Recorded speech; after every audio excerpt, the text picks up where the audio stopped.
என்ன டாக்டர் எக்ஸாமினேஷன நீங்களே அவேர்னஸ்ன்னு மாத்திட்டீங்களா? அப்படின்னு ஒரு டவுட் வரலாம். அது என்ன அப்படின்னா, இப்ப எக்ஸாமினேஷன்னா என்ன நம்ம மீன் பண்றோம்? நீங்களே செக் பண்ணி கண்டுபிடிச்சுக்கோங்க அப்படின்ற ஒரு இம்ப்ரஷன் வரும். அப்ப என்கிட்டயே நானே கண்டுபிடிச்சுக்கணுமா? அப்ப டாக்டர்லாம் எதுக்கு? அப்படின்னு ஒரு கேள்வி வரலாம் இல்லையா? அதனால தான் என்ன சொல்றோம்னா, செல்ஃப் பிரெஸ்ட் அவேர்னஸ். இதோடைய நோக்கம் என்ன அப்படின்னா, நார்மலா நம்மளுடைய பிரெஸ்ட் எப்படி இருக்கும் அப்படின்றத ஒவ்வொரு மந்த்தும் அந்த பீரியட்ஸ் முடிஞ்ச 4வது நாள், 5வது நாள் எக்ஸாமின் பண்ணும்போது நார்மல் பிரஸ்ட் எப்படின்ற பேஸ் லைன் உங்களுக்கு ஒரு ரெஃபரன்ஸ் இருக்கும்.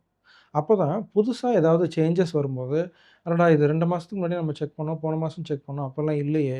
இப்ப இது புதுசா ஒரு தொந்தரவு இருக்கேன்னு சொல்லி, அத நீங்க ஐடென்டிஃபை பண்ணுவீங்க. அந்த ஐடென்டிஃபிகேஷன் பர்ப்பஸ்க்காக தான் ஒரு பேஸ் லைன் அவேர்னஸ் இருக்கணுன்றதுக்காக தான் செல்ஃப் பிரஸ்ட் அவேர்னஸ்ன்னு இத நம்ம சொல்றோம்.